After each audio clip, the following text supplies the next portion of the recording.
Tidak ada korban akibat gempa, namun ratusan rumah rusak. BNPB telah mengirim tim reaksi cepat untuk mengecek kondisi di lapangan. BNPB sendiri sudah mengirimkan tim reaksi cepat. Jadi Bapak Presiden Prabowo Subianto sudah memerintahkan Kepala BNPB untuk segera melakukan pengecekan di lapangan, dan kita tindak lanjuti dengan mengirimkan tim reaksi cepat dipimpin satu deputi didukung oleh staf dari Kedeputian Tangkap Darurat. Saat ini Polda Bengkulu telah mendirikan dapur umum untuk membantu warga terdampak gempa. Selain itu, posko kesehatan gratis juga telah didirikan di lokasi untuk melayani warga terdampak gempa yang mengeluh sakit. Tim Liputan Kompas TV.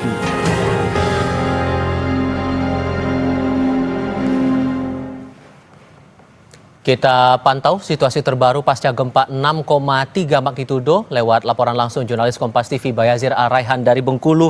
Cerita lebih banyak soal keadaan warga di sana, Bayazir, dan apakah mereka sebagian masih memilih tetap tinggal di pengungsian atau malah sudah beranjak ke kediaman masing-masing? Ya, selamat pagi Tifal dan juga saudara. Kondisi di perumahan Rafflesia, Kelurahan Betungan, Kecamatan Plebar, Kota Bengkulu hingga pagi ini warga masih bertahan di tenda yang didirikan di depan rumah mereka. Nah, jumlah warga juga sudah mulai beraktivitas seperti biasa, yang rumahnya tidak terlalu terdampak kerusakan cukup parah.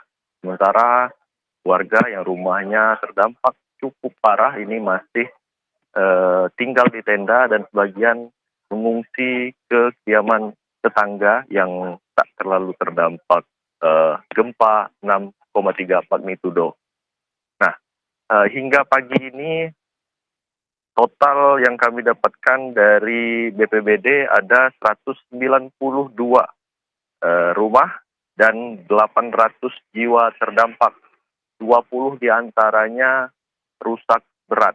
Nah, untuk di perumahan Rafflesia ini memang merupakan lokasi terparah yang terdampak gempa bermagnitudo 6,3 kemarin, Tifal.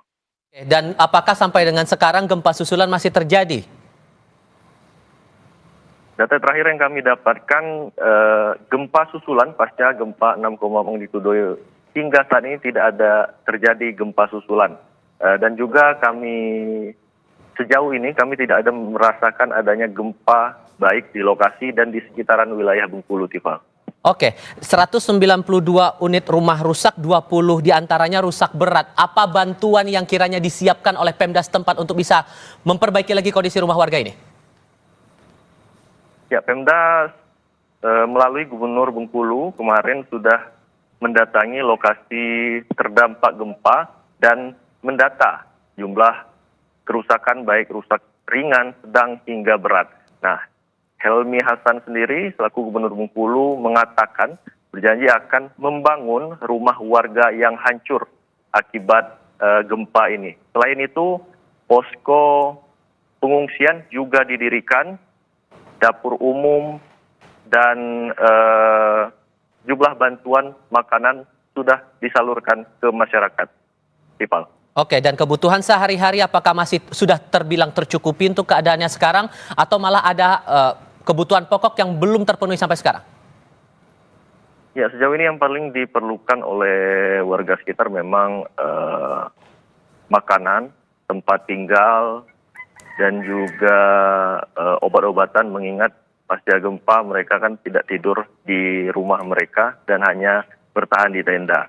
Namun sejauh ini kebutuhan tersebut sudah terbilang terpenuhi meski tidak sepenuhnya.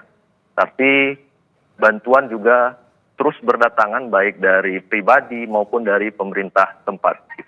Oke, Bayazir Araihan, jurnalis Kompas TV melaporkan langsung dari Bengkulu. Terima kasih.